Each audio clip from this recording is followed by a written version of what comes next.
Edhe në rigjykim, Shaban Gogaj është dënuar me 7 vjet e 6 muaj burgim për vrasje nga pakujdesia të agonistetajt në shtator të 2018-ës.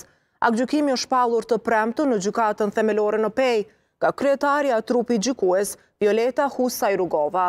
Për vrasje nga pakujdesia, Gogaj është dënuar me 5 vite burgim, ndërsa për armbajtje pa leje me 3 vite. Gjykata ka shqiptuar dënim unik prej 7 vjet e 6 muaj burgim ndaj të akuzuarit Gogaj, duke llogaritur edhe kohën e kaluar në paraburgim prej 23 shtatori të vitit 2018. Ndërsa Jusuf Cacaj është dënuar me 2.000 euro gjob për armbajtje pa leje. Kjo është hera e dytë që Shaban Gogaj dënohet me burgim, pasi është gjetur fajtor për vrasje nga pakujdesia që kishte ndodhur në lokalin e familjes Gogaj.